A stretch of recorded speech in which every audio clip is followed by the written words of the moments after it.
अगर आपके ऊपर कोई परेशानी आए या फिर कोई आपत्ति आए या आपका काम कोई बने या बिगड़े, अच्छा हो या खराब हो, परमात्मा आपको एक बार उसका अनुभव जरूर देता है, एहसास जरूर दिलाता है।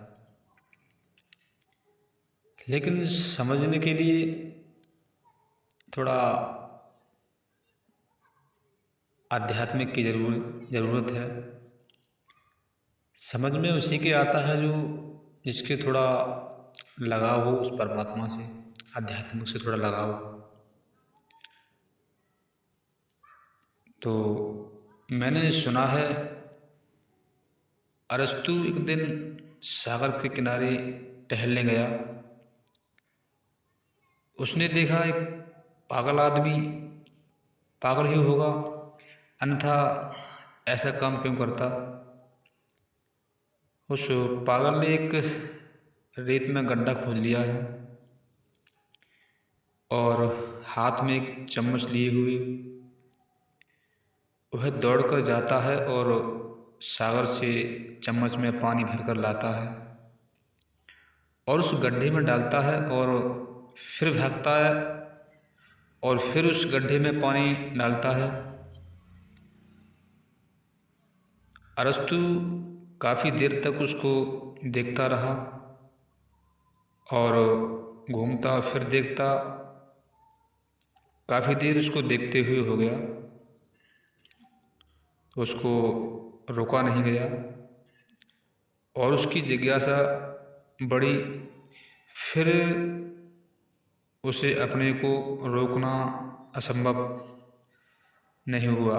वह सज्जन आदमी था, किसी के काम में बाधा डालने नहीं चाहता था। एकदम से किसी से पूछा तो ठीक नहीं है।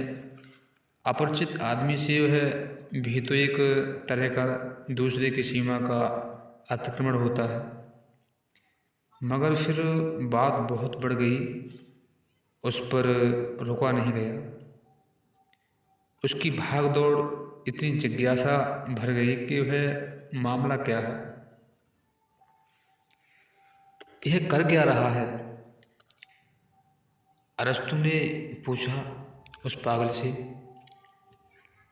मेरे भाई करते क्या हो।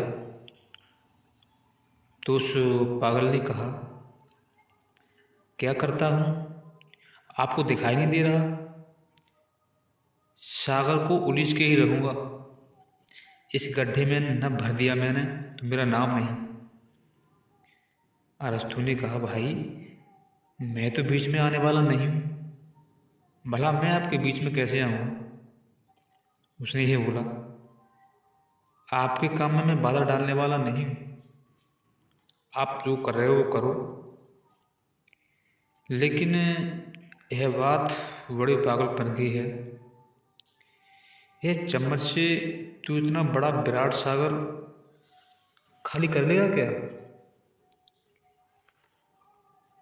तुझे जन्म जन्म लग जाएंगे फिर भी नहीं होगा, तुझे सदियाँ बीत जाएंगी फिर भी तू इसे खाली नहीं कर पाएगा। भला तू इस गड्ढे में इस विराट सागर को कैसे भर सकता है।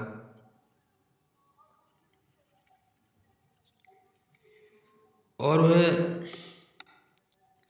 आदमी जो पागल था वो बड़ी जोर से खिलखिलाकर हंसने लगा और उसने कहा, तुम समझते हो क्या हो, तुम क्या समझते हो, तुम कुछ अन्य कर रहे हो, तुम कुछ भिन्न कर रहे हो। तुम इस छोटी सी खोपड़ी में परमात्मा को समाना चाहते हो।